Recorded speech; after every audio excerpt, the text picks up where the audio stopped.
तो आप देखोगे यहाँ फोकस करेंगे ब्रह्मांड का विस्तार बिग बैंग सिद्धांत के अनुसार कई अवस्थाओं में हुआ है, उस पर फोकस करेंगे। जो कि ब्रह्मांड के विस्तार को लेकर अभी लास्ट ये में सेशन में आपने देखा एक गुब्बारा के एग्जाम्पल को लेकर किस तरीके से ब्रह्मांड के विस्तार के बारे में बताया गया।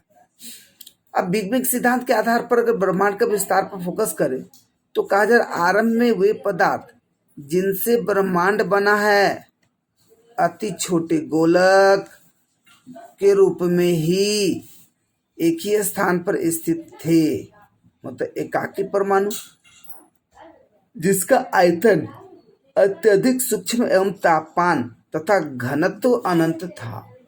याद रखिए क्या बोला जा रहा है, क्या बोला जा रहा है कि एक ही स्थान पर स्थित थे छोटा गोलक जिसका आयतन अत्यधिक सूक्ष्म एवं तापमान घनत्व। तो आप देखोगे किस तरह से उसका आयतन सूक्ष्म एवं तापमान तथा घनत्व अनंत था। बिग बैंग की प्रक्रिया से इस अति छोटे गोलक में भीषण विस्फोट हुआ और इस प्रकार की विस्फोट प्रक्रिया से वृहद विस्तार हुआ। वैज्ञानिकों का विश्वास है कि बिग बैंग की घटना आज से 14 अरब वर्षों पहले हुई थी। आज से 14 अरब वर्षों पहले हुई थी। ब्रह्मांड का विस्तार आज भी जारी है। ब्रह्मांड का विस्तार आज भी जारी है। विस्तार के कारण कुछ ऊर्जा पदार्थ में परिवर्तित हो गई। देखो जी, विस्तार के कारण कुछ ऊर्जा पदार्थ में परिवर्तित हो गई। ठीक है, विस्तार के कारण कुछ ऊर्जा पदार्थ में परिवर्तित हो गई। विस्फोट बोले तो बैंग के बाद 1 सेकेंड के अल्पांश के अंतर्गत ही वृहद विस्तार हुआ।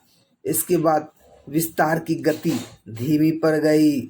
बिग बैंग होने के आरंभिक 3 मिनट के अंतर्गत ही पहले परमाणु का निर्माण हुआ। ठीक है, और बिग बैंग से 3 लाख वर्षों के दौरान तापमान लगभग 42 डिग्री सेंटीग्रेड तक गिर गई और परमाणुई पदार्थ का निर्माण हुआ। इनसे ब्रह्मांड पारदर्शी हो गया। देखो जी, हर बात पर फोकस कीजिए।